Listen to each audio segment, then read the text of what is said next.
las otras regiones de nuestro país, darle la más cordial bienvenida en nombre del Ministerio del Medio Ambiente.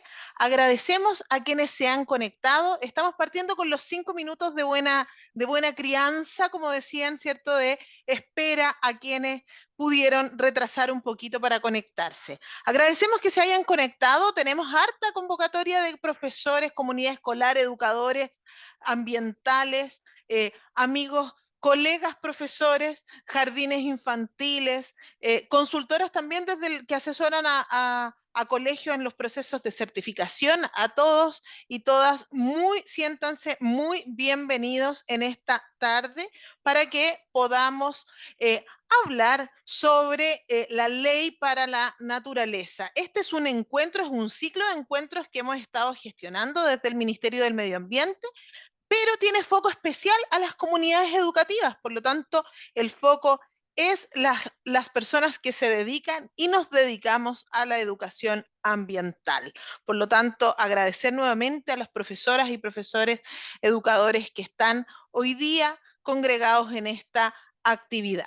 Quiero mencionar que nuestro encuentro para ley de la naturaleza con foco en las comunidades educativas, está siendo grabado para poder compartirlo con posterioridad. Va a estar publicado en nuestra página web del Ministerio del Medio Ambiente, a fin también de distribuirlo a otros educadores ambientales que a lo mejor por tiempo y oportunidad no pudieron acompañarnos hoy día. Por lo tanto, nos interesa que esa información quede registrada y que la podamos hacer circular, porque en la medida que más personas se enteren, evidentemente incrementamos nuestra comunidad de trabajo por el medio ambiente. Así que para dar inicio a esta actividad, este es un ciclo de exposiciones que preparamos en donde convocamos primero a los funcionarios públicos que tienen competencias ambientales.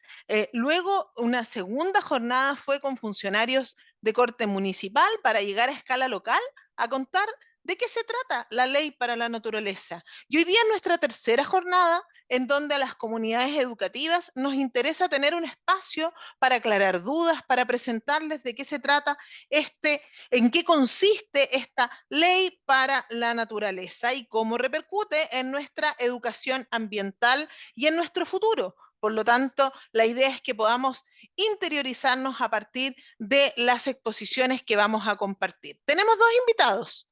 La primera invitada es Danisa Moya, es geógrafa de profesión y ha trabajado, ¿cierto?, en este proyecto que nos va a poder contar que hoy día ya es ley y entonces va a poder aclarar las dudas respecto a cómo se va a implementar esta ley para la naturaleza. Danisa, te damos la palabra para que puedas compartir con nuestra audiencia la presentación. Muchas gracias.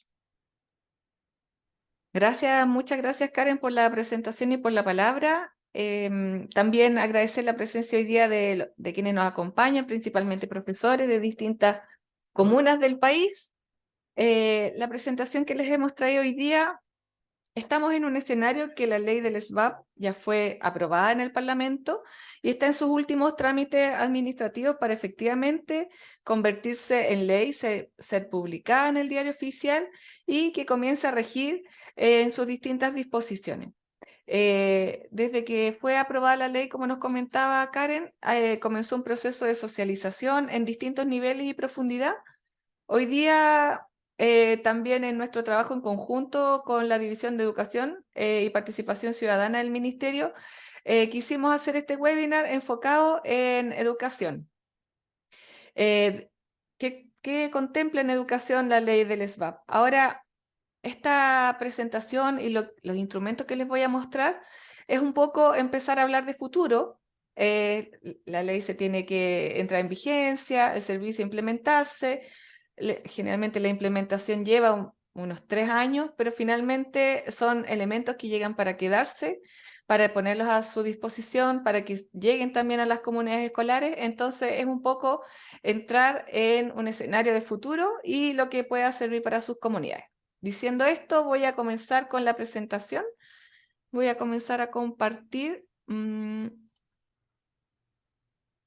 pantalla. Karen, ¿me confirma si se ve? Se ve bien y ya está en modo grande también para que todos la puedan revisar. Así que Ya. Entonces partimos con este hashtag de la Ley para la Naturaleza que acompañó a este proyecto de ley en su último trámite constitucional. Y ya vemos en el título de la ley, que es gigantesco, pero que nos habla de dos cosas principales. Es la ley que crea el Servicio de Biodiversidad y Áreas Protegidas, el conocido SBAP, y también crea el Sistema Nacional de Áreas Protegidas, el nuevo sistema de áreas protegidas que va a contar el país, que es el SNAP.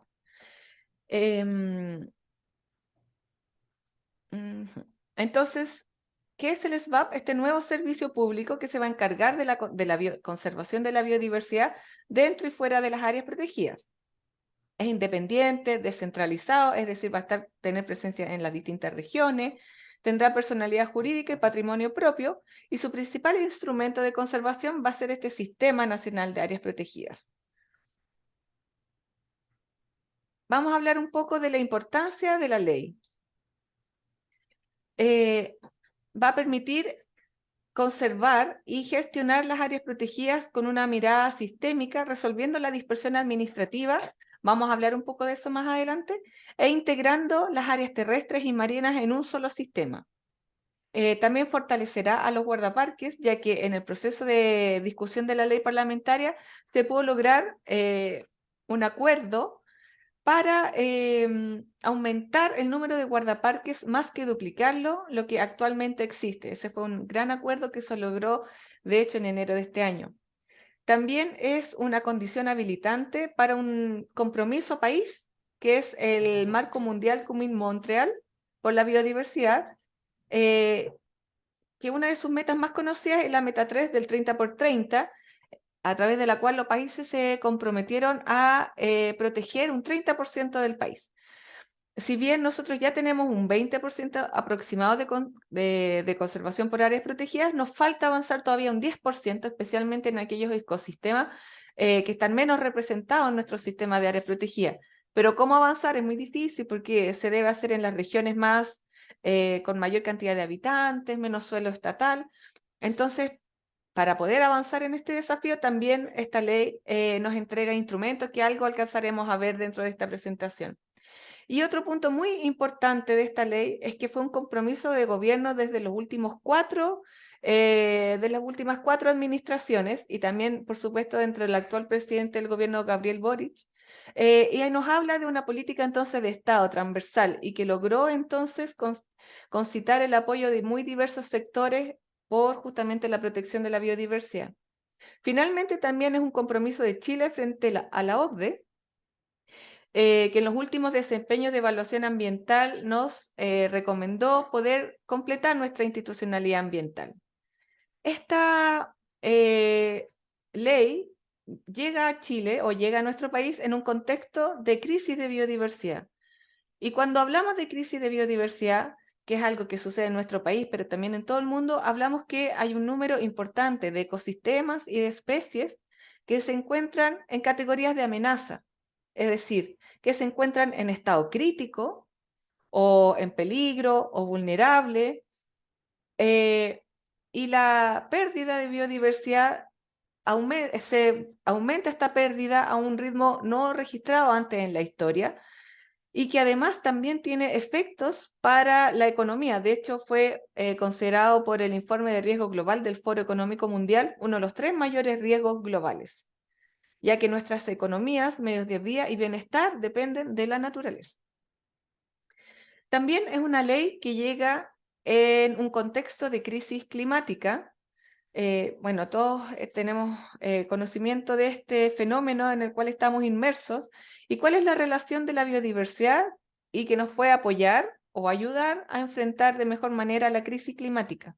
Bueno, la biodiversidad nos puede ayudar ya que provee algunos servicios ecosistémicos, o sea, servicios que ellos mismos nos dan a los seres humanos, que son relevantes en el contexto de cambio climático. Por ejemplo, secuestran el carbono, que es el gas de efecto invernadero que contribuye a aumentar la temperatura. Entonces, la vegetación y otras especies, incluso las ballenas, contribuyen a secuestrar este gas y que no quede liberado en la atmósfera. También contribuye a la provisión de agua y a la fertilidad del suelo, sabemos que los bosques que se encuentran en laderas o en el inicio de quebradas contribuyen a que haya menos tierra que queda en los ríos y por lo tanto contribuye a tener mejor agua para beber, para efectos de beber. También contribuye a la regulación climática local, por ejemplo, nos da sombra, nos permite capturar humedad, y todos esos son servicios relevantes en contextos de cambio climático. Además, provee muchos otros servicios, pero en el contexto de cambio climático estos son muy relevantes. Tanto es así que los científicos en el último tiempo y también los gobiernos han empezado a identificar algunas soluciones que se denominan soluciones basadas en la naturaleza y que ocupan una infraestructura verde, que también se le denomina, para proveer algunos servicios. Entonces, por ejemplo, aminorar desastres naturales y olas de calor. Si nosotros consideramos bosques o otro tipo de vegetación, humedales, en lugares específicos, eso puede ayudar entonces a aminorar desastres naturales y olas de calor. También como sumideros de carbono, o también como, para apoyar la seguridad alimentaria, ya que nos contribuye a aumentar la fertilidad del suelo. La creación de este servicio es una condición habilitante para poder cumplir nuestros compromisos internacionales en materia de cambio climático.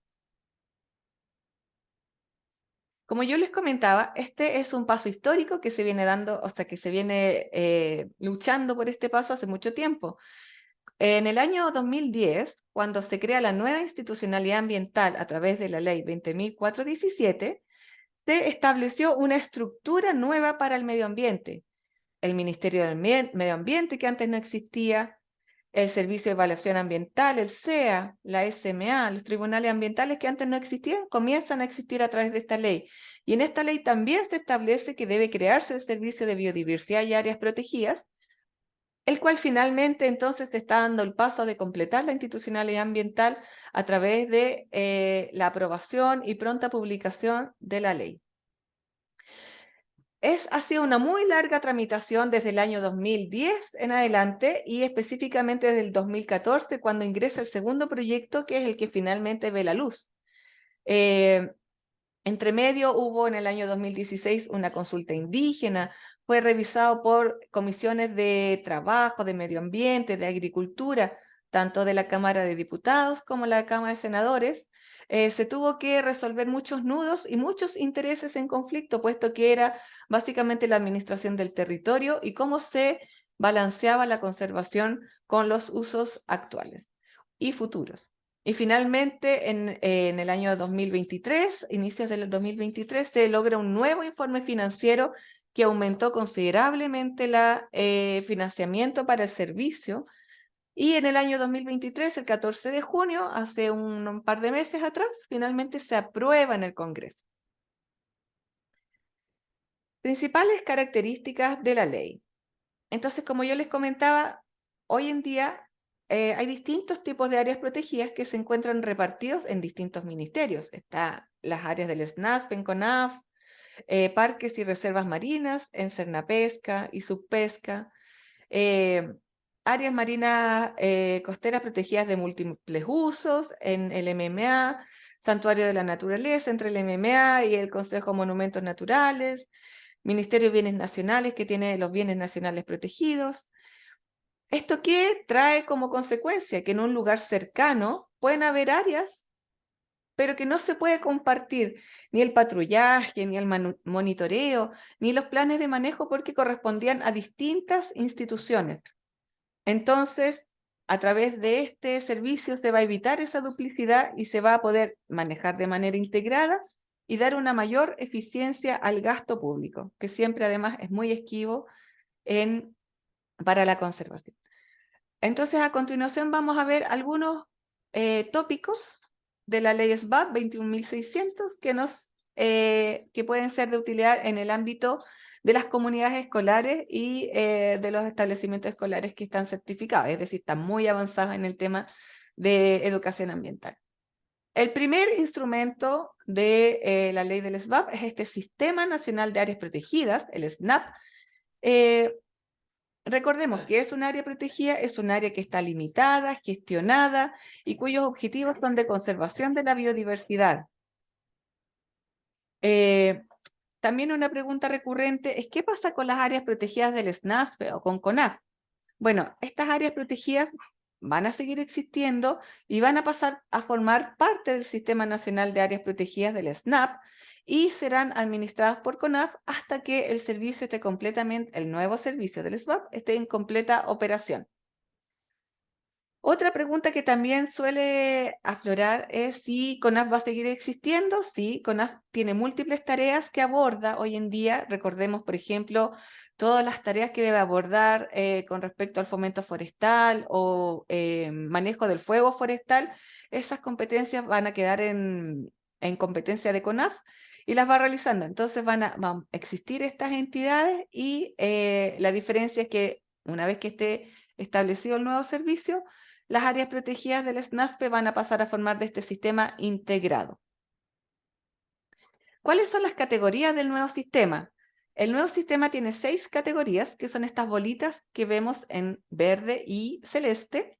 Hay 3 categorías que son más estrictas, es decir, restringen a mayor manera las actividades que se pueden realizar y hay prohibición de explotación de recursos naturales con fines comerciales. ¿Cuáles son estas 3 categorías? Reserva de región virgen, Parque Nacional y Monumento Natural. Vemos que Parque Nacional y Monumento Natural provienen de las categorías que hoy ya existen. Por otra parte, tenemos otras 3 categorías, que es Reserva Nacional, que también existía antes, áreas de conservación de múltiples usos, que va a incorporar áreas marina y terrestre, y áreas de conservación de pueblos indígenas. Estas categorías van a admitir usos sustentables y podrán desarrollarse una mayor gama de actividades, siempre en el marco del uso sustentable. También con respecto a las áreas protegidas privadas, quisiéramos transmitir que las áreas protegidas privadas formarán parte del Sistema Nacional de Áreas Protegidas, contribuyendo con ello a alcanzar las metas de conservación de biodiversidad de nuestro país. Para definir que exista un área protegida privada, hay un proceso hay un marco que dispone la ley. Tiene estos 3 puntos, no voy a entrar en detalle, pero lo que sí quisiera mencionar es que un elemento importante es que las áreas protegidas privadas van a contar con apoyo técnico del servicio y también podrán acceder a beneficios tributarios para poder entonces así motivar a conservacionistas privados para que se unan al Sistema Nacional de Áreas Protegidas Privadas. A continuación vamos a hablar de algunos ejemplos de instrumentos de la conservación de la biodiversidad que contiene la ley y pueden resultar de utilidad en el contexto de las comunidades educativas. Denme un segundito.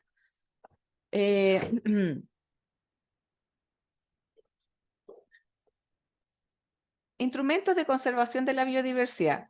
Tenemos el Fondo Nacional de la Biodiversidad, que va a ser un fondo que ya está establecido en la ley. Recordemos, esta ley tiene más de 160 artículos, es muy extensa, abarca muchos ámbitos, pero hoy día nos vamos a centrar en estos que nosotros estimamos que pueden ser de mayor interés para ustedes. Entonces tenemos este Fondo Nacional de Biodiversidad, que es un símil del FPA que probablemente muchos conozcan, que va a tener un financiamiento cuando ya el servicio se encuentra en régimen de 2.500 millones de dólares y que estará destinado a financiar proyectos de conservación, principalmente fuera de las áreas protegidas, permitiendo financiar proyectos de las comunidades tales como actividades de investigación, capacitación, monitoreo, restauración, control de amenazas y también prácticas sustentables. Las prácticas sustentables principalmente, aquí me la tapa esta pantalla, pero están abocados a estos tipos de áreas que no se consideran dentro de las áreas protegidas, pero que sí ya forman parte de instrumentos de área para la conservación, como sitios prioritarios, zonas de amortiguación, paisajes de conservación, áreas adscritas a derecho real, reserva de las biosferas, etc. Disculpen. También establecen la ley algunos instrumentos económicos para la conservación de la biodiversidad. Algo les mencionaba yo antes como en prácticas sustentables que tienen que ver con certificación y ecoetiquetado. Este es un nuevo sistema que se va a tener que elaborar junto con la implementación del nuevo servicio y que, por ejemplo, podría apuntar a al desarrollo de algún tipo de producto que sea amigable con la biodiversidad. También criterios ambientales para ser incorporados en subsidios y subvenciones sectoriales. Y un sistema de certificación de biodiversidad y servicios ecosistémicos.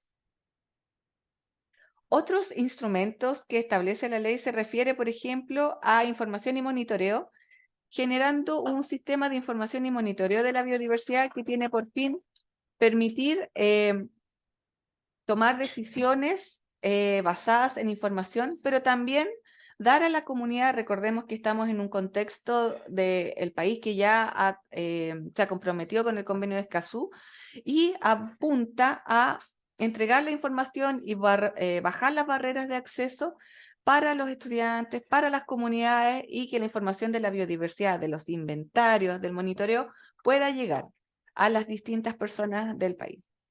También otro instrumento se refiere a la planificación ecológica y que está en interrelación con los sitios prioritarios y que deberá también entonces considerar el principio de participación a nivel local.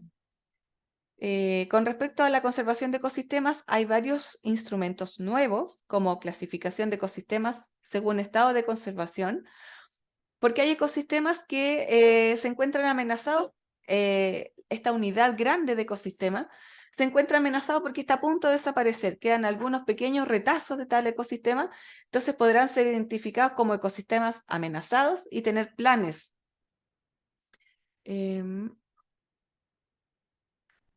Luego tenemos áreas degradadas que el servicio podrá generar planes de restauración ecológica a escala de sitio, también compensaciones, un sistema de criterios para el sistema de compensaciones de biodiversidad en el CIA, y también estas conservaciones, otros tipos de áreas de conservación que sin ser áreas protegidas, sí tienen una conceptualización de área.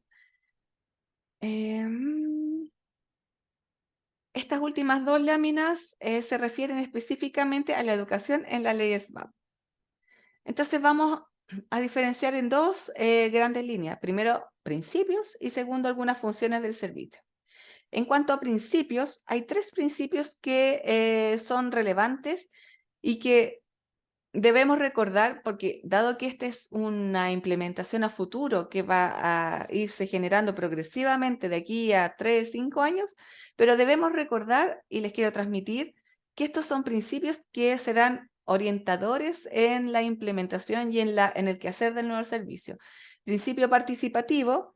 El servicio promoverá la participación ciudadana en materias tales como la generación de información, la educación y la gestión de las áreas protegidas, entre otras.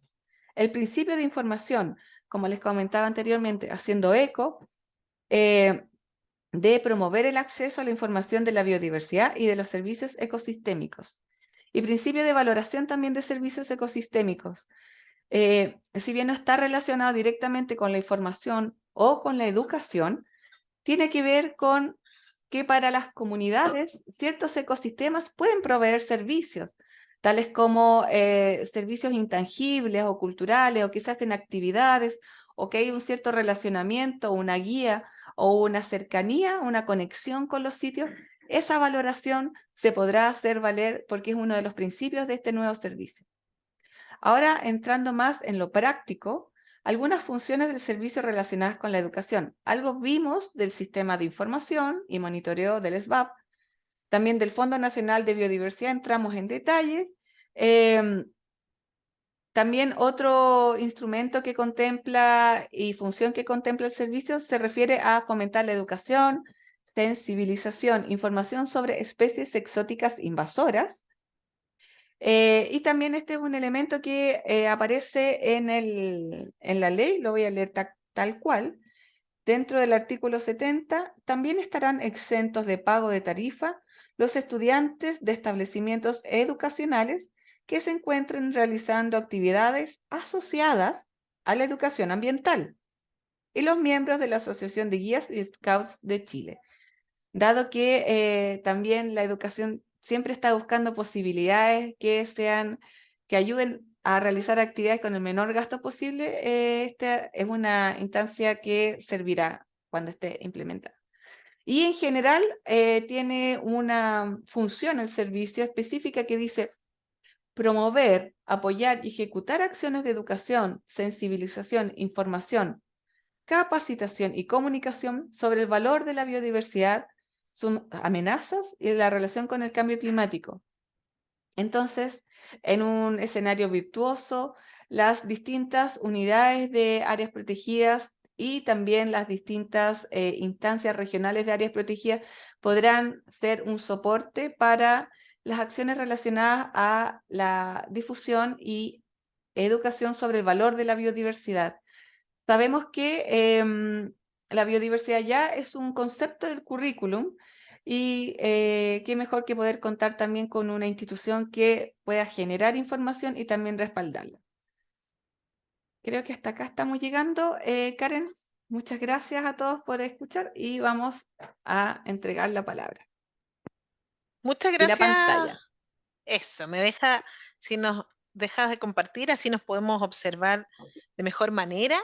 Eh, yo cometí un olvido de no decirles que teníamos habilitado el enlace para hacer consultas de forma directa, pero ahí Jaime lo reforzó en el chat de poder pedirles que sus consultas las podían ir dejando a medida que avanzaba la presentación a través del icono que está en la parte inferior del Zoom que dice preguntas y respuestas. Usted tiene la posibilidad de hacer preguntas en forma directa o también para que las podamos compartir aquí y leer y dar canalización a las respuestas. ¿Ya? La idea es poder interactuar a partir de este espacio para poder ir aclarando dudas, ¿ya? Respecto a la presentación que nos compartió Danitza. Damos gracias, Danisa, por tu presentación, muy completa también, y es la primera aproximación que vamos a tener en relación a cómo vamos a enfrentar este desafío, que sin duda es un hermoso desafío para nuestro país y nuestra biodiversidad. Tenemos otro invitado que es Roberto González, el jefe del Departamento de Educación Ambiental, que es de nuestra División de Educación Ambiental y Participación Ciudadana, a quien también lo tenemos invitado a hacer una presentación en relación a la educación ambiental en contacto con la naturaleza. Así que, Roberto, te vamos a invitar a exponer. Felipe, y antes que, por mientras preparas tu presentación, Felipe nos dejó una consulta ahí en el chat. La vamos a leer después que terminemos la presentación y vamos a abrir ahí todo el espacio para interactuar a través de los invitamos, sí, que puedan dejar las preguntas en el icono de preguntas y respuestas. Ahora, si les complica mucho, lo leemos igual del otro lado, pero la idea es que el chat siempre se utiliza más bien para dejar saludos o cosas de carácter general. Las preguntas y respuestas lo utilizamos desde el otro lado. Roberto, por favor, te invitamos a Muy bien, compartir pantalla. Ahí te vemos. muy Estupendo. bien, muy buenas tardes a todas y a todos, un gusto estar con ustedes. Efectivamente, a partir de la presentación de Danisa, lo que queremos es hacer una reflexión amplia de las posibilidades que nos entrega hacer educación ambiental al aire libre en el marco de los espacios naturales, como estos, además de mejorar la calidad de vida en los momentos que compartimos, que estamos ahí, que tiene múltiples consecuencias que ya están bastante investigadas por la literatura, también creemos que mejoran los aprendizajes. Entonces, un poco eso es lo que queremos compartir en esta ocasión a propósito de esta oportunidad que se nos abre. Voy a poner la presentación. Ustedes me avisan si está ya a la vista. Falta eso, modo Eso, Juan. presentación. Ahí Disculpe, viene, estoy abriendo la pantalla. es que era el telón para Claro, la solemnidad, por favor. correcto, correcto. Oye, entonces, bueno, educación ambiental al aire libre. Les voy a ir haciendo un pequeño comentario un poco más amplio de lo que ustedes pueden ir ya leyendo acá en la imagen, pero creemos sin lugar a dudas que desde la educación ambiental los espacios naturales son un lugar evidentemente privilegiados.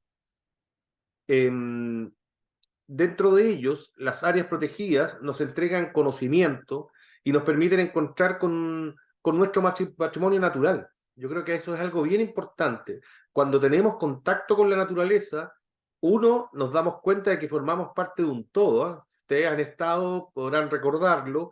Uno siente que no está tan solo, que no es uno, es una partícula cada vez más individual, sino que formamos parte de un todo, de lo vivo, de la naturaleza, que debemos sentir y querer, entendiendo que estos espacios son en gran parte lo que constituye también nuestra identidad histórica, nuestra identidad como seres humanos y como seres vivos con otros. O sea, es un aspecto que a veces se nos olvida en esta dinámica individualista, competitiva, que nos lleva a un mundo, ¿no es cierto?, que nos hace encerrarnos más en nosotros mismos y nos hace perder lo que ha sido la esencia del devenir de la humanidad, que es la cosa colectiva, la cosa con otros, esa ayuda recíproca que a veces se va perdiendo, se va desnaturalizando, como dice el término, que creo que es bastante bien aplicado en este sentido. Pero antes que nada, quiero reconocer el rol y la experiencia acumulada de la Corporación Nacional Ambiental CONAF durante estos años en educación ambiental. Es el primer servicio público, y creo no equivocarme, en tener políticas y programas de educación ambiental que sin duda esto es un plus para enfrentar positivamente la educación en esta nueva ley, ya que por supuesto que estas áreas vienen acompañadas, como se explicaba recién, de los colegas que traen este bagaje, este conocimiento, esta forma de actuar que es invaluable. Son ellos el vínculo de conocimiento y afecto entre la comunidad y los espacios naturales que se visitan, y creo que nosotros también tenemos mucho que aprender de ellos. Creo que ahí hay una experiencia que también se ha ido afinando en una mirada de una educación en contacto con la naturaleza, que va a ser parte de este aporte, parte de esta novedad que la política pública espera implementar a través de este instrumento. Así que ese es también un reconocimiento a ello y una bienvenida a este espacio de reflexión educativa. Decirles que la educación ambiental al aire libre durante décadas se ha venido señalando las ventajas de hacer experiencias educativas en espacio abierto, pero por supuesto en contacto con la naturaleza, porque entendemos que el entorno es parte de nuestra experiencia vital de aprendizaje. Ya nos vamos a poner un poquito más filosóficos y vamos a decir por qué pensamos eso. Nosotros, desde muchos años ya, llamamos a esta experiencia de aprendizaje en la realidad, en la naturaleza, en el espacio, como el territorio, como un espacio educativo. Creemos que hay una información histórica, visual, arquitectónica, natural, que es fundamental ser capaces de reconocer. Y aquí vamos un poco con el por qué, no es tan antojadizo. Creemos que si aplicamos una mirada media filosófica de la educación, si ustedes quieren, implica entender que formamos parte de una totalidad viva, en movimiento y con múltiples cambios. Esa es la realidad, esa es la naturaleza de la cual formamos parte. Que el mundo que construimos, transformamos y habitamos está conectado a un territorio, a un lugar y a un ambiente con los cuales interactuamos, adaptándonos, modificándolo constantemente. En él, en el fondo, hacemos la cultura. No solo está en un aspecto como conceptual, en el aire, etéreo, no, está en un lugar físico, en un territorio, y a propósito que les comentaba de nuestra identidad natural con los espacios naturales, que hemos perdido a entender que formamos parte también de ese vínculo cultural y ustedes, si quieren, también afectivo, emocional.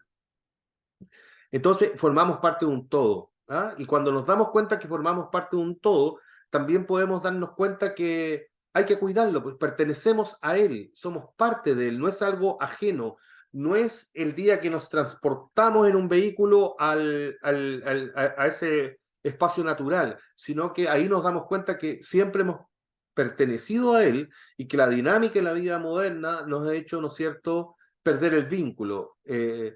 dejar de sentirnos conectados con esa totalidad. Pero también, si ustedes lo miran ahora desde una mirada más bien antropológica educativa, sabemos que el tiempo histórico en que los grupos humanos vivieron en estado nómade, desplazándose, duró millones de años. Fíjense ustedes que, es decir, durante millones de años estuvimos en contacto con la naturaleza. El actual periodo de civilización tiene apenas unos miles de años, es mucho más breve.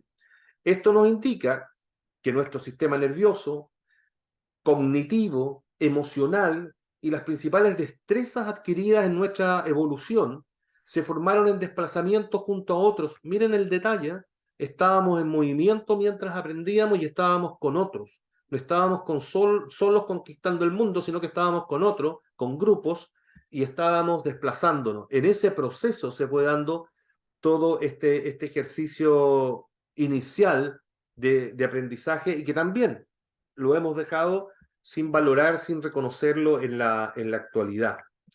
Distintas disciplinas, cuando abordan esta temática, nos hablan de la espacialidad. Hay en geografía, podríamos ver la antropología territorial y así, psicología ambiental, y esto nos explican que es una suerte de burbuja, ¿no es cierto?, en cuyo interior se encuentran múltiples elementos, estímulos, relaciones que engloban y enmarcan la propia percepción del mundo. Es decir, cuando aprendemos algo, cuando vivimos, experimentamos algo, lo hacemos en un contexto. Eso no es un accidente, no es una obviedad. Ese contexto también refuerza lo que aprendemos y lo que no aprendemos, lo que recordamos y lo que no recordamos. Entonces, bueno, esa espacialidad es un momento que siempre hemos alertado que es importante reconocer y que los espacios naturales se viven en forma bastante particular. Yo diría que se vive en forma de recogimiento, se vive en forma de sentir esta inmensidad en la que somos parte y que yo creo que es significativa para una reflexión que tiene que ver con nuestra responsabilidad, con todo lo demás, con lo vivo, con lo que nos rodea. Bueno. Cuando se construyen conocimientos en el transcurso de la vida, piensen ustedes, no solo se ubica en la temporalidad, pues no solo se ubica en el tiempo, pasó el año pasado, fue será futuro, no solo se ubica en el tiempo, sino también en su espacio, en su territorio. A veces recordamos mucho más dónde leímos un libro que lo que tenía el mismo libro como contenido. Entonces hay un tema ahí que a veces no le sacamos el partido suficiente y que en el desafío de los espacios naturales lo tenemos que revivir y tenerlo más fuerte. Esta vinculación, decimos nosotros, al lugar, permite hacer efectivos los aprendizajes significativos. ¿Qué más significativo que aprender sobre lo que te afecta, sobre lo que vives, sobre lo que reconoces? Porque permite conectar, por ejemplo, el esparcimiento, el aprendizaje, los sentimientos, donde no solo se aprende de mejor forma lo conceptual, lo teórico, o lo que se observa directamente, sino que se genera un espacio propio de aprendizaje a través del diálogo y el intercambio de conocimiento.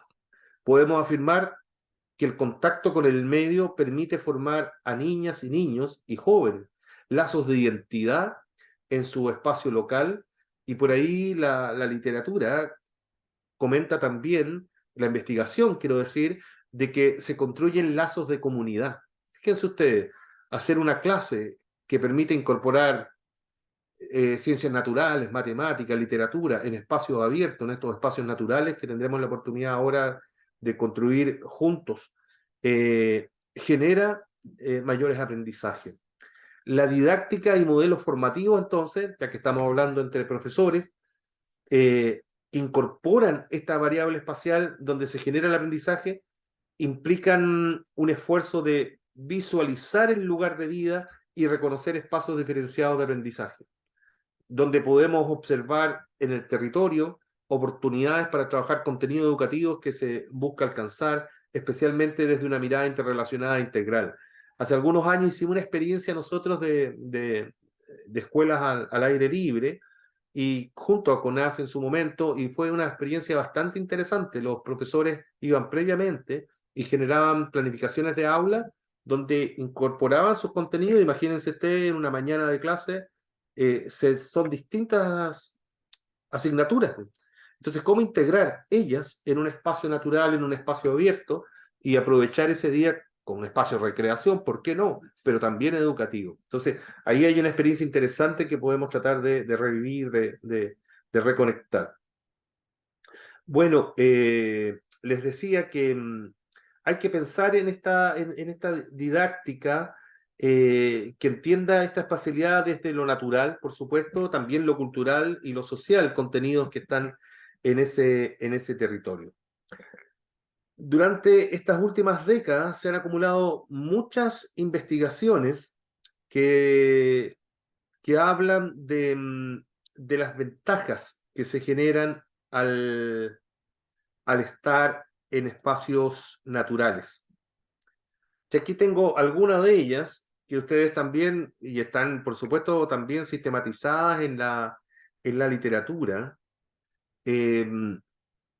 Podemos decir que, por ejemplo, algunas de ellas, por supuesto esto no es concluyente en todo, pero sabemos que al estar en espacios naturales mejoramos la capacidad de concentración en un tema, pese a los múltiples estímulos que nos aporta el entorno en que nos encontramos. Es decir, muchas veces o antiguamente suponíamos que una sala de clase, entre menos distractores tuviera, facilitaba la concentración. Y hoy, imagínense cómo van cambiando los tiempos, hay investigaciones que te dicen lo contrario, que en espacios a veces con múltiples estímulos, el cerebro o sabe o aprende a concentrarse, a focalizarse. Y por supuesto se hace en un ambiente mucho más cálido, mucho más entretenido, si ustedes quieren. Entonces ahí también tenemos un punto de apoyo. Uno dirá, pero ¿cómo si estamos tan ocupados? Quizás, claro, quizás esto demanda una reestructuración también de la forma en que educamos. Hay experiencia, hace poco, bueno, ya no tan poco, pero unos 2 años, estuvo un representante del Ministerio de Educación de Irlanda y nos mostraba que allá es obligatorio la educación al aire libre cercano a un 30% en prebásica, básica y media. Tienen que hacerlo y tienen pruebas de que eso justamente mejora la relación entre los estudiantes y mejora los aprendizajes. Y fíjense un dato que no es menor, también entrega una metodología que es mucho más cómoda para el docente. Piensa en el desafío de estar en una sala cerrada con 40 alumnos, tratando que se concentren con los múltiples estímulos que existen hoy de las pantallas, de los teléfonos. Bueno, ahí hay un tema entonces que también es importante abordarlo desde la perspectiva del educador, educadora. También sabemos que las actividades en contacto con la naturaleza nos permiten sentir que formamos parte, como les decía al principio, de una totalidad viviente, a la cual pertenecemos junto a otras formas de vida tan legítimas como las nuestras. La biofilia le llaman algunos. Es un momento que a uno lo obliga a reflexionar que no está solo. Al estar en la naturaleza es evidente que hay más elementos de lo vivo que formamos parte como naturaleza también que somos. Las acciones educativas en contacto con la naturaleza permiten una relación fundada en el diálogo, en intercambios amistosos.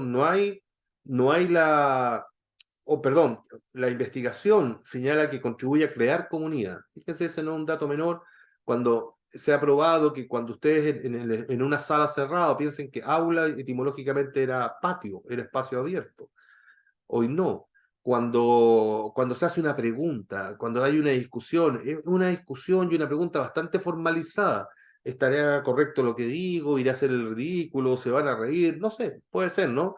Pero cuando se hace esa misma pregunta en un círculo, en un espacio abierto, se transforma en una conversación que no genera esos cuestionamientos y por el contrario, contribuye a generar comunidad. Es decir, también existen metodologías pedagógicas que pueden ayudarnos a ir anticipando el mundo que esperamos construir. Quizás esa es la principal pregunta, ¿no es cierto? ¿Queremos un mundo respetuoso, que no se violente sobre sí mismo?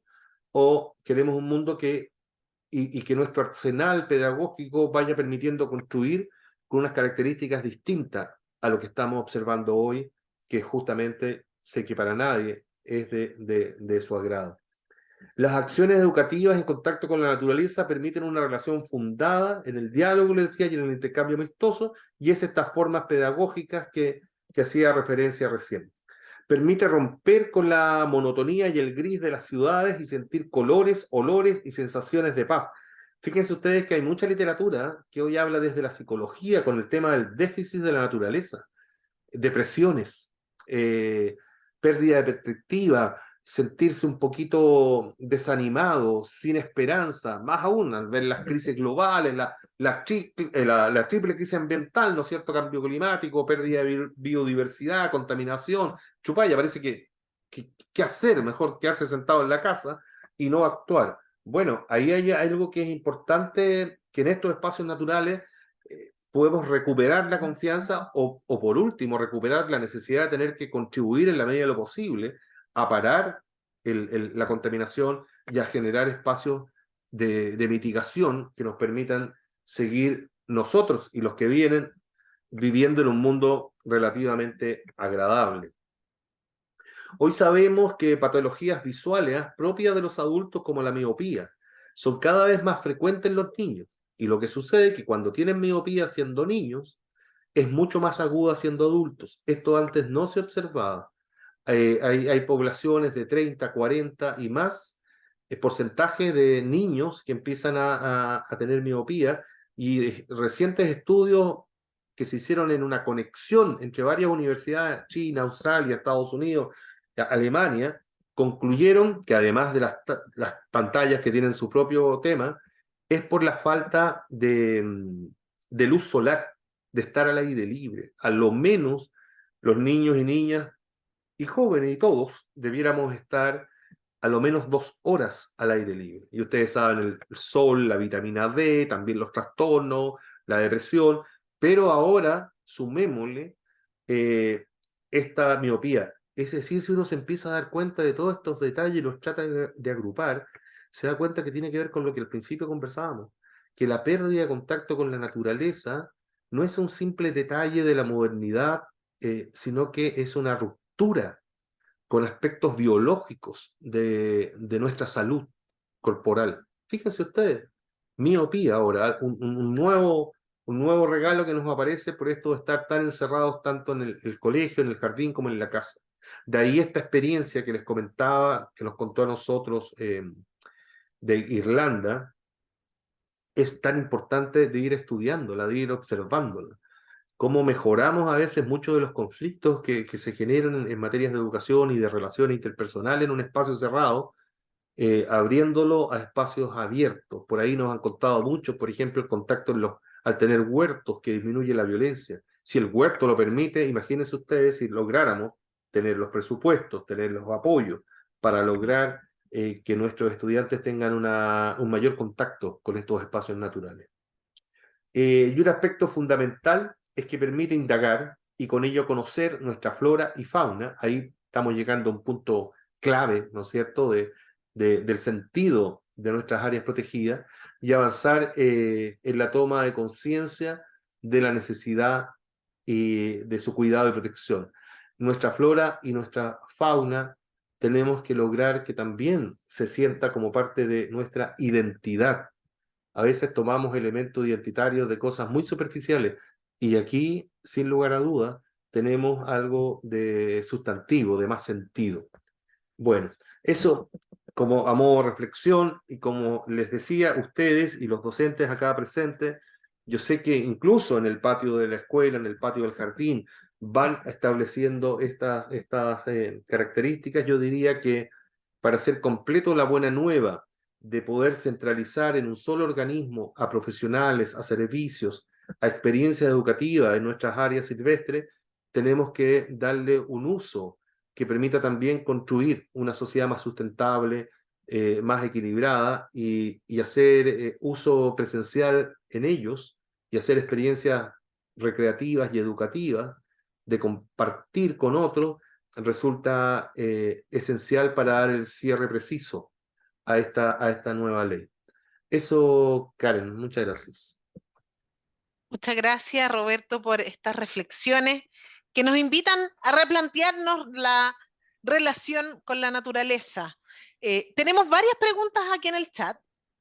Roberto, ¿querías mostrar el portal? Sí, solo mostrarlo para que ustedes puedan encontrar información y al final, que todos estos libros son de libre disposición para que ustedes los puedan bajar. Hay uno que es una guía metodológica de educación ambiental al aire libre, ya tiene sus años, pero la verdad que al revisarla, la realidad no ha cambiado tanto, para los docentes. Entrega tips para poder hacer estos ejercicios para los docentes en sus comunidades, los permisos que tienen que pedir, las cosas que hay que tener presente. Eso, hay nada más que eso, Karen. Ahí queda a disposición después de cuando enviamos las presentaciones a los que nos han acompañado hoy. Y ahí está el Muy bien. repositorio. Ahí está el repositorio. Les vamos a dejar en el chat de todas formas como el link para que para que lo puedan revisar con calma. Roberto, te pido si puedes bajar Sí, la presentación por supuesto. para que podamos dar el pase. Tenemos 3 expertos profesionales de nuestro Ministerio del Medio Ambiente. Se ha sumado Alejandro Correa, que es abogado de profesión y que ha tenido la suerte de acompañar el proceso de esta ley desde, hace más de 10 años que está siguiéndole las pistas y por lo tanto lo hace merecedor de ser un experto en esta materia. Así que Alejandro, por favor, te pido si puedes abrir tu cámara para que también te conozcan los colegas, profesores, amigos, ciudadanos, educadores que están aquí en esta actividad con nosotros, para que demos paso a los 3 profesionales que me van a acompañar para el panel de preguntas, Danisa, Alejandro y Roberto. No los veo, no sé si es por mí o porque los chiquillos no están visibles. Ahí sí, vamos con las preguntas. Alale, sigo sin verlo, ahí está Alejandro. Hola, ¿qué tal? ¿Cómo estás, Karen? Estoy con muy poca batería, lamentablemente, entonces por eso voy a dejar mi cámara Tu cámara apagada, apagada. pero muy atento. Dale, vamos con las preguntas. Alejandro, Roberto y Danisa. Perfecto. Vamos con la primera pregunta que ahí nos hace Roxana, nos deja un desafío ahí. Vamos a ver cómo lo abordamos. Dice, ¿el acceso gratuito a parques protegidos o áreas protegidas es solo para lugares públicos o también para parques protegidos privados? Dice que no entendió bien esa idea y ahí a lo mejor Danisa o... tú puedes apoyarnos o Alejandro, no sé cuál de los dos nos puede apoyar mejor en esta respuesta. A mí me gustaría partir respondiendo, me parece muy interesante la pregunta, muy ad hoc por lo demás, porque justamente la idea de tener un solo sistema de áreas protegidas e integrar a tanto las áreas protegidas privadas como las áreas públicas en un mismo sistema. Ahora bien, hay diferencia entre los dos tipos de áreas protegidas. De partida, las áreas protegidas del Estado, las áreas públicas las administra directamente el Servicio de Biodiversidad.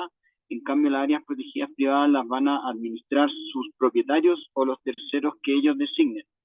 Y en ese sentido ellos tendrán la posibilidad de fijar tarifas y cobrar ingresos, ¿ya?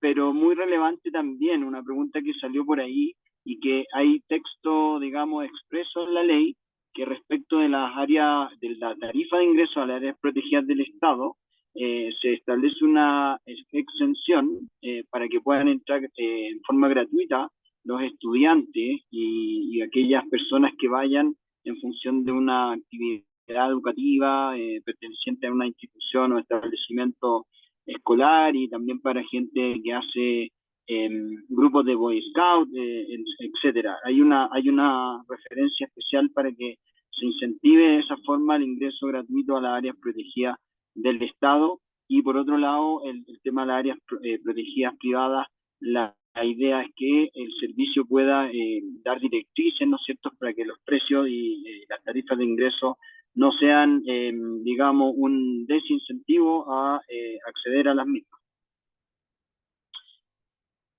Eso por mi parte en esta pregunta, Karen. Gracias, Alejandro. Súper claro ahí. No sé si, Danisa, ¿quieres agregar algo más o vamos con otra pregunta? Vamos con otra pregunta, entonces. Esperamos que haya quedado claro, Roxana.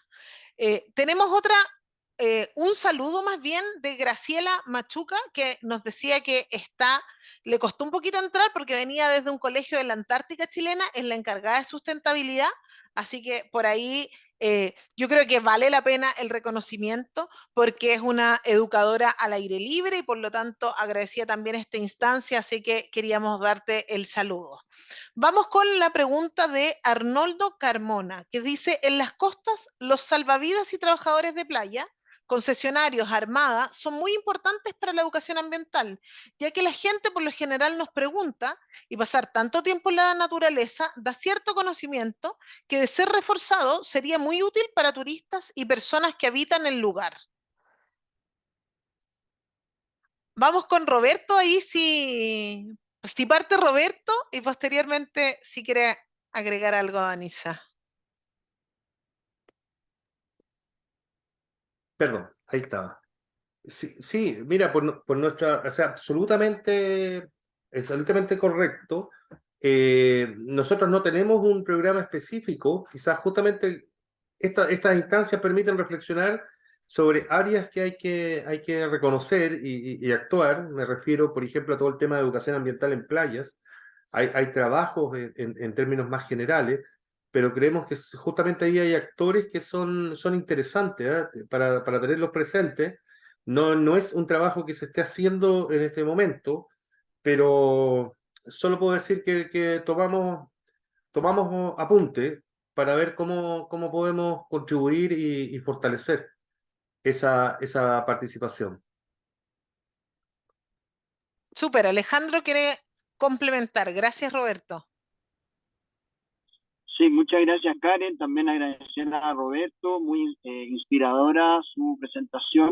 Y antes de responder al comentario, más bien que me parece una reflexión en sí misma, el tema de la experiencia en las áreas protegidas, la idea es potenciarlo a través de justamente el sistema de concesiones que se regula dentro de la ley, ¿no es cierto?, y que permite al Servicio de Biodiversidad otorgar concesiones específicamente para el desarrollo de la educación ambiental en las áreas protegidas del Estado y de esa forma, por ejemplo, instalar infraestructura, establecimientos donde se pueda combinar entonces la experiencia de aire libre con también una especie de aula, digamos, más interactiva dentro de las áreas protegidas que en muchos de los parques nacionales ya tenemos gracias a los esfuerzos de CONAF. Dicho eso, bueno, el caso de las playas, en sí mismo las playas son espacios de, digamos, bienes nacionales de uso público y por tanto perfectamente y muchas de las áreas protegidas marinas que tenemos cuentan con este tipo de espacios y en ese sentido los administradores de las áreas protegidas y los guardaparques van a tener que necesariamente tener una especie de capacitación especial respecto de lo que es interactuar en el borde costero, ¿no es cierto? Y en ese sentido se puede aprender, ¿no es cierto?, mucho de lo que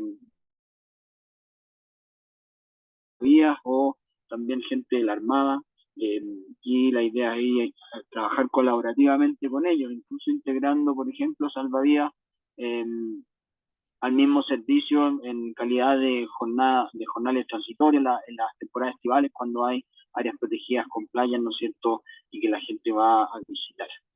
Así que eso es lo que puedo agregar sobre este punto. Gracias, Alejandro. Tengo otra consulta de Felipe Salinas, que nos dice sobre los beneficios de las áreas protegidas privadas con la finalidad de incentivar la conservación en terrenos particulares. Dale, Ale. Bueno, Alejandro. ahí, gracias Karen. Ahí señalar que hay un artículo específico que es el artículo 105, que se llama, de hecho, incentivo para las áreas protegidas privadas y se establecen una serie de beneficios desde la exención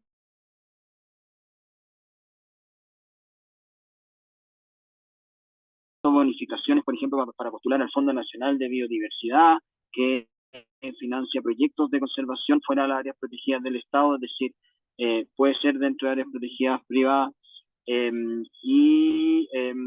También se establecieron una serie de beneficios en términos de apoyo técnico y de capacitaciones para los mismos administradores y los propietarios para hacer una buena gestión de las áreas protegidas. Así que eso es una buena novedad también.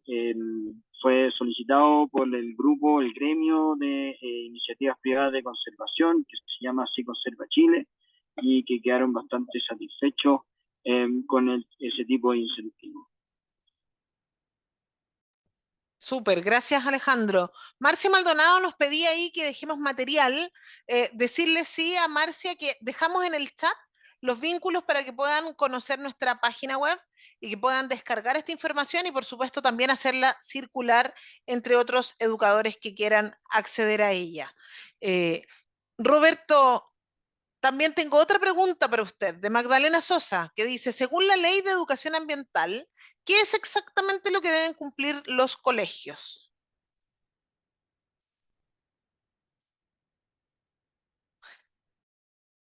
Micrófono, Roberto.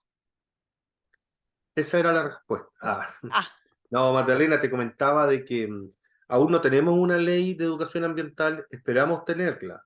Pero entiendo tu pregunta, se refiere qué es lo que pedimos en el trabajo. En el trabajo, por ejemplo, en el marco de educación formal, el tema es claro que las mismas comunidades educativas definan a través de un diagnóstico ambiental local cuáles son los principales temas ambientales que los afectan, relevantes, y esperamos que esos temas que a ustedes les parecen significativos, no siendo excluyente de otros que puedan ser de su interés, pero esos sean trabajados de una perspectiva integral de planificaciones de aula integrales entre distintos asignaturas, iba a ocupar la palabra sectores y subsectores de aprendizaje, que creo que ya están medio pasadas de moda, de distintas asignaturas, planificaciones integradas, y que también la gestión del colegio, la gestión educativa del edificio colegio, no solo en los aspectos pedagógicos, también se haga cargo. Si es residuos, que se trabaje el tema desde distintas asignaturas, pero también en la gestión propia de los residuos del establecimiento, porque entendemos que se aprende mucho desde la observación, desde la vivencia, no solo desde el discurso, desde el relato, desde un contenido, sino que tiene que ser desde una práctica educativa. Entonces, lo que pedimos es eso, esa integración, esa lógica de integración de estos tres ámbitos, relaciones con el entorno, pedagógico y gestión educativa. Si tuviéramos una ley, porque hemos hecho algunos borradores, claro, ahí estamos pensando en establecer algunos principios, la corresponsabilidad, la solidaridad, la empatía, te das cuenta, cosas de ese tipo, y por supuesto plantear objetivos que tienen que ver con una educación ambiental que integra temas de interculturalidad, temas de género, temas de participación, temas de involucramiento ciudadano. Es mucho más amplia y que creemos que el país también les hace falta tener algo que nos ordene en esa lógica, porque también permite mandatar al sector público y a la sociedad civil a tener un marco de referencia sobre lo que esperamos, ¿no es cierto?, como sociedad. Si al final la educación, lo que está haciendo y lo que hacen ustedes como educadoras y como docentes, aunque a veces se nos olvida, no nos damos cuenta, estamos construyendo una sociedad, un perfil, un tipo de sociedad. Bueno, la ley debiera venir de educación ambiental a reforzar ese tipo de ideas, ayudando en la medida que la construyamos colectivamente también, ayudando a tener un enfoque compartido. Pero por el momento no tenemos. Entonces, es lo que tú puedes ver en nuestra página. Si tú navegas por el Sistema Nacional de Certificación de Escuelas y vas a encontrarte los textos, vas a poder ver lo que es la matriz que pedimos de cumplimiento. Ahí hay indicadores. Esos indicadores son lo que te permite ver al interior del jardín, al interior de la escuela, las prácticas que nosotros pedimos y que consideramos que en la medida que se ambientalicen, porque no son nuevas, son las que existen en toda escuela, solo las ambientalizamos, puedan permitir construir una propuesta educativa para esa comunidad en particular. Eso. muchas gracias, Roberto. Arnoldo Carmona nos pregunta, ¿en qué situación quedan las áreas que no están protegidas bajo ninguna figura legal, pero que son de interés para la biodiversidad? Ahí Alejandro, no sé si nos puede ayudar todavía. Sí, claro, por Aquí supuesto, está. aquí estoy muy atento escuchando, gracias Karin. Bueno, la ley tiene básicamente dos títulos importantes que son, digamos, la parte sustantiva de lo que se regula. Entonces, por un lado tenemos el título cuarto que habla del Sistema Nacional de Áreas Protegidas, pero también está el título tercero que establece los instrumentos de conservación para la biodiversidad fuera de las áreas protegidas. Y en eso, bueno, Danisa se pudo explayar más y quizás puede complementar también, pero desde luego existen los sitios prioritarios para la conservación, que son el resultado de un proceso de planificación ecológica que va a hacer el Ministerio y que ya está haciendo, de hecho, y sitios prioritarios que ya existen además. El Ministerio tiene, digamos, ahora el desafío de reevaluarlos y determinar cuáles de estos van a quedar bajo los efectos de esta ley y que tiene importante, digamos, regulación, efectos legales que antes no tenían. Entonces, se protegen los sitios prioritarios de una manera más eficiente, con mayor certeza y con mayor fiscalización sobre todo. Además existen los instrumentos como los ecosistemas amenazados y los planes de manejo para la conservación de los mismos, o las áreas degradadas, que son áreas que se declaran como degradadas y sobre las cuales se les aplica un plan de restauración ecológica. Y asimismo existen otros instrumentos como las reservas de la biosfera, que se reconocen en esta ley. Sabemos que ya existen hace mucho tiempo, desde los años 70 que existe este programa de la UNESCO, pero que con esta regulación además se imponen obligaciones al servicio para gestionar de manera efectiva y eficaz. Y asimismo también hay otros instrumentos de carácter económico que ya le hablé del Fondo, ¿no es cierto?, Nacional de Biodiversidad para financiar proyectos y una serie de otros tipos de instrumentos de fomento para hacer conservación fuera de las áreas protegidas y además agregarle las zonas de amortiguación que se reconocen, los paisajes de conservación, etcétera. Creo que hay varios elementos novedosos que trae esta ley. No sé si ahí Danisa quiere profundizar en alguno de ellos.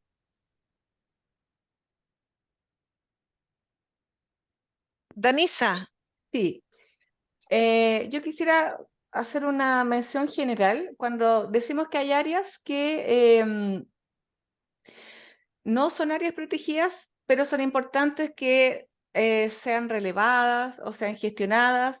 Bueno, eso es lo que muestra un poco esta pestaña que volví a presentar, que hay otras áreas que no son áreas protegidas, pero que van a poder recibir algún tipo de atención, ya sea por planificación de biodiversidad, que entonces van a poder concentrar la gestión. Por ejemplo, el financiamiento de iniciativas de conservación. Espérenme un cachito.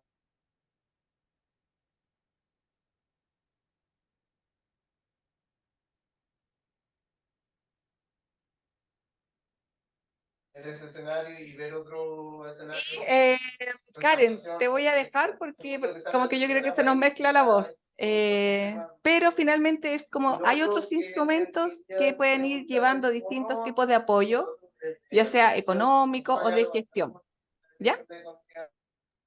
gracias Danisa, sí, teníamos un poquito ahí de interrupción. Vamos con otra consulta. Por aquí, Ruth Riquelme nos da una pregunta que es bien para Roberto, tal vez si nos puede ayudar. Nos dice, ¿se dará algún tipo de subvención a los colegios para poder visitar transporte en las áreas protegidas? No Mira, está fácil. no está fácil, pero yo creo que es algo absolutamente necesario. Hemos tenido momentos que hemos logrado conseguir recursos para apoyar visitas, para apoyar los buses, algo de las colaciones y hacer visitas educativas. No está en este momento, pero para nosotros es parte necesaria de una solicitud, pues. Creemos que en particular la educación pública requiere este apoyo si lo que queremos alcanzar somos consecuentes en entregar los recursos para lograrlo. En eso cuenten con nosotros que compartimos con ustedes esa voluntad y el ejercicio administrativo de solicitarlo, de estar viendo los mecanismos para lograrlo, incluso en la misma conversación con el Ministerio de Educación.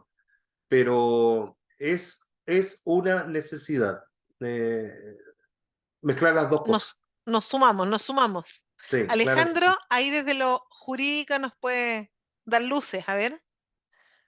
Gracias Karen y gracias Roberto. Sí, ahí quizás solamente señalar que el rol que puedan asumir los municipios en esta materia, en cuanto a, por ejemplo, a participar en la gestión de las áreas protegidas, que es algo que ya sucede muchas veces, puede ser relevante para poder, por ejemplo, a través de un convenio, digamos, mejorar el tema de la gestión educativa, ¿no es cierto?, y la vinculación con las áreas protegidas, incorporando el transporte en la misma materia.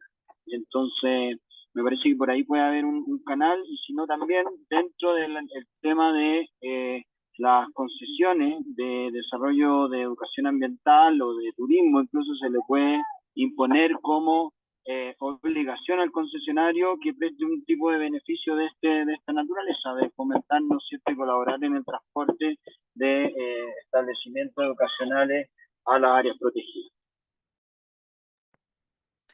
Gracias, Alejandro. Te pido que no te vayas porque tengo otra del profesor Carlos Zurita.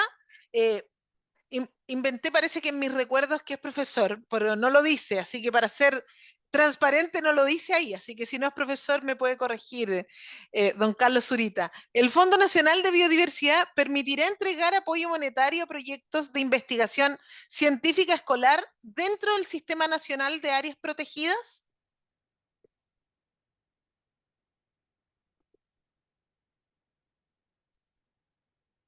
Alejandro, ahí si nos puedes ayudar. Perdón, ahora me perdí un poco porque estoy atendiendo otro asunto. Si me podría repetir, por favor. El Fondo Nacional de Biodiversidad permitirá entregar apoyo monetario a proyectos de investigación científica escolar dentro del Sistema Nacional de Áreas Protegidas. Mira, ahí apoyo monetario dentro del sistema lo veo difícil directamente, pero creo que hay otras fórmulas. Por ejemplo, a través de concesiones de forma gratuita que se regulan y se permiten, y otro tipo de gestiones, por ejemplo, puede ser a través del mismo fondo y no sé, eso es lo que se me ocurre hasta ahora, pero considerado así como apoyo directo a ese tipo de asuntos no lo veo tan claro por ahora.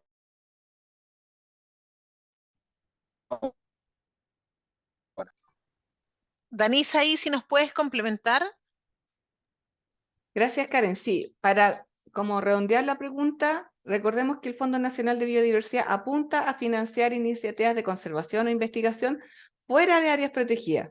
Entonces, por eso quizás no combina tanto la consulta en específico. Entonces, habría que redirigir un poco la instancia que se busca, y podría ser investigación científica escolar, quizás en algún otro de estos otros tipos de áreas protegidas, o sea, de áreas no protegidas, pero sí áreas como reservas de la biosfera o áreas de conservación, paisajes de conservación, o zonas buffer, zonas de amortiguación. Esas otras tipologías que, sin ser áreas protegidas, sí se consideran como tipos de área importante. Entonces también ahí, si uno lo reenfocara por ese otro lado, sí sería como elegible por las líneas que se establecen legalmente hacia el fondo. Y lo que comentaba Alejandro, claro, si uno, la idea que está pensando la persona que nos consulta es hacer una investigación dentro de un área protegida, específicamente el Sistema Nacional de Áreas Protegidas, quizás ahí más bien va por el lado de pedir un permiso especial para investigación científica, o si es algo a más largo plazo, una concesión de investigación, pero ahí ya no sería, no sería financiable, pero sí podría ser permitida o promovida. Gracias, Danisa. Ya estamos en la hora, así que voy a ir con la última de las consultas. No sin antes agradecer toda la participación en el chat. Ha estado bien, bien comentado, bien participado, y agradecer entonces de mantenerlos también expectantes acá y haciéndonos preguntas de distintas índoles, que nos pone ahí el desafío de poder abordarlas. Así que la Fundación Permapu, a través de Juan Ignacio Durán de los Laureles de Longaví, nos pregunta: ¿se considera dentro de la creación de este nuevo servicio la utilización de las áreas protegidas como una extensión del aula y los recintos educativos? pensando en que cada área protegida podría recibir con frecuencia visitas de las comunidades educativas aledañas o cercanas, y nos da las gracias por el espacio. Danisa, ¿ahí me puedes ayudar? Sí, Karen. La ley que establece, la ley establece, no establece exactamente en los términos que es la consulta, no está concebido como un aula en el aire libre, pero sí establece, como les mencionaba, que una de sus funciones es promover el conocimiento de la biodiversidad, promover, apoyar instancias de conocimiento. Entonces, hay una línea de trabajo del mismo servicio para apoyar estas instancias. Y por otra parte, lo que les mencionaba, para las áreas protegidas del Sistema Nacional de Áreas Protegidas del Estado, se genera la exención de pago de tarifas de los escolares de establecimientos escolares que estén realizando actividades de educación ambiental. Entonces, es decir, hay un lineamiento para este nuevo servicio que se debe implementar. Recordemos, está recién partiendo la ley, que debe apoyar y estar en sintonía con estas prácticas educativas. Ahora esto se tiene que ir dibujando, y así como el FPA partió en un papel, en una primera línea, un primer titular, y hoy en día cuántos proyectos se han financiado, así como también en su momento, cuando nació el Servicio de Evaluación Ambiental, era solamente una estructura institucional, y hoy en día cuánto lo han usado las personas para poder proteger sus territorios. El servicio de biodiversidad es algo que están haciendo, que tiene que ir creciendo como un arbolito hasta que nos pueda dar los frutos, pero sí, está pensado, y ojalá que también las comunidades educativas vayan tomando fuerza y participando de las instancias como esta, como otras que se puedan ir dando, para ir dibujando esa relación e interrelación y potenciamiento de la educación ambiental. Gracias, Danisa. Y para recoger también lo que quedó plasmado en el chat, quiero leer acá, se me perdió así el nombre de la persona, no lo veo, me aparece como MZ, María Zúñiga, ahí está. En estos tiempos que la naturaleza necesita tanta ayuda y cuidados, han considerado la posibilidad de formar a docentes en estas áreas como monitores.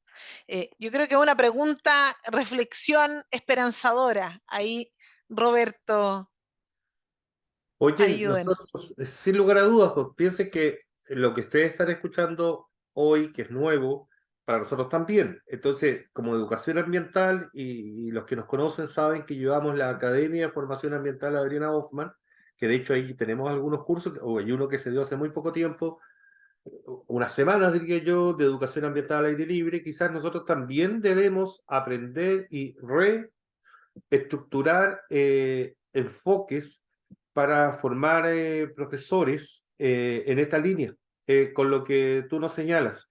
Hemos tenido también recientemente reuniones con CPIP, y esperamos con ellos poder hacer cursos juntos. El Centro de Perfeccionamiento del Magisterio, para los colegas que no conocen las siglas, es que capacita a los profesores y profesoras, y tener con ellos una mayor cobertura de docentes, pero sin lugar a dudas que creo que esto es un nuevo desafío, orientar entonces para generar docentes con capacidades, ¿no es cierto?, para hacer experiencias educativas en estos espacios. Yo creo que es algo que está para nosotros, naciendo como también una necesidad, y esperamos podernos hacer cargo. Ahí estén atentos ustedes en los espacios en los cuales entregamos esas capacitaciones, pero sí, lo vamos a considerar. Muchas gracias, Roberto. Bueno, ya vamos a ir cerrando y quiero aprovechar nuestro panel de invitados a esta actividad a ofrecerles la última palabra, reflexiones al cierre, alguna idea que hayan considerado que no quedó tal vez suficientemente plasmada. Así que, por favor, parto contigo, Roberto, para que te puedas despedir, agradecer y alguna reflexión al cierre. Oye, sí, no, atento, pues atento, esto es un aprendizaje colectivo. Entonces estamos muy atentos, como decía Maisa recién, a lo que ustedes también como educadores generen pedidos, solicitudes, presiones, para justamente ir nosotros integrando estas nuevas exigencias, demandas y estas nuevas formas también de entender la pedagogía, la práctica educativa en espacios naturales, en espacios abiertos. Y entonces el docente entonces requiere instrumentos educativos, de gestión educativa, de didáctica distintas si es que queremos generar una identidad país a partir de nuestra naturaleza, que decimos y es cierto, que, de la cual formamos parte. Entonces, en ese sentido vamos a estar disponibles y activos para lograr algo al respecto. Entonces, en ese sentido, comentarles por una pregunta que yo leía de Gabriela Machuca a propósito de los indicadores de desarrollo personal y social, que nos cuenta ella que son índices de desarrollo personal y social, evidentemente, salen estos ámbitos en el CINSE y relaciones con el entorno. Absolutamente, nosotros hemos participado con currículum, que son los que generan estos indicadores y que los toma la agencia de calidad en su generación. También participamos en lo que fue las bases curriculares de tercero y cuarto medio, ahora estamos en las de primero y segundo, donde también vienen temas de género y temas de medio ambiente con mucha presencia, porque tratamos de cooperar no solo reduciéndolo al sistema de certificación de escuela, a la educación nacional, digamos, en su conjunto, independiente si participan o no del sistema, poder apoyar en la generación de estos indicadores, de otras instancias, como lo que es la capacitación a docentes. Nos gustaría tener una suerte se me va el nombre, oye, pero esto de una secuencia definida en la formación docente en materias ambientales, y estamos trabajando con eso. Así que sí, en todos los espacios que nosotros también vemos que son necesarios fortalecer en el ámbito de la educación formal y junto al Ministerio de Educación vamos trabajando esta iniciativa. Así que eso. Un abrazo y qué bueno que hayan participado. Esto es lo que necesitamos. Así que excelente jornada. Gracias. Muchas gracias, Roberto, por tus palabras, reflexiones e invitación a seguir, ¿cierto? Trabajando. Danisa, por favor, tus palabras al cierre, agradecimientos y Sí, alguna idea primero fuerza. agradecer a la participación de todos los colegas acá del magisterio que estuvieron, a todas las personas, las ideas que ustedes nos logren transmitir a través de estas instancias de participación son muy importantes porque pueden ir estableciendo nuevas realidades, nuevos programas de capacitación. Es muy importante estas instancias para nosotros, además. Estas comunidades escolares son muy importantes porque tienen un efecto multiplicador y el conocimiento que nosotros se los podamos transmitir a ustedes, ustedes también se lo van a transmitir a sus alumnos, y los estudiantes son un semillero, cada uno de ellos puede ser un conservador del futuro, puede tener un área protegida, hay un universo en cada uno de los niños.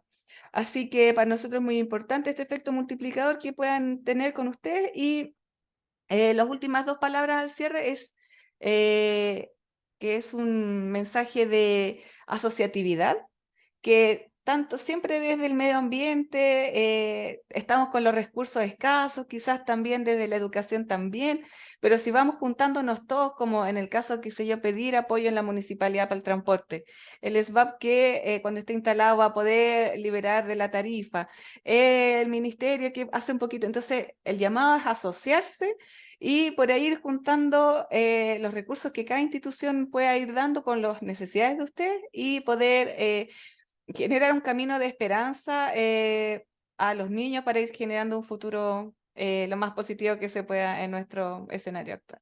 Eso, un saludo a todos y muchas, muchas gracias por estar acá.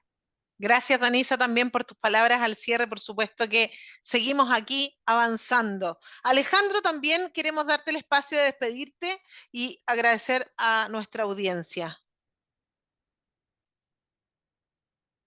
Parece que se le Perdí el acabó Ale. la batería. Justo se me cayó. Sí. Justo se me cayó el Pero Ale. Sí, pero tuvimos muy estaba. buena suerte de estar Pero, con Alejandro. pero Logramos traerlo, así que estuvo bien, logró estar con nosotros. Así que alcanzó a estar, alcanzó a estar. De todas formas, yo también me despido, agradezco el interés, el efecto multiplicador, somos pocos, dice ahí Jessica, pero vamos avanzando, cada vez somos más, hay que virar el vaso medio lleno. Dejamos ahí el espacio también para que nos ayuden con este efecto multiplicador. El jueves a la misma hora, a través de la misma plataforma Zoom, vamos a tener un espacio abierto, no con foco no con un foco definido, sino que a cualquier persona que tenga interés en informarse bajo el principio, ¿cierto?, del Acuerdo de Escazú, accesibilizando la información ambiental para todos, para todas. Así que por favor compartan el enlace, inviten a quienes deseen, porque la idea es que esta información pueda llegar a todos los espacios de nuestro territorio y también más allá como efecto multiplicador. Muchas gracias, que tengan una linda tarde y una muy buena semana.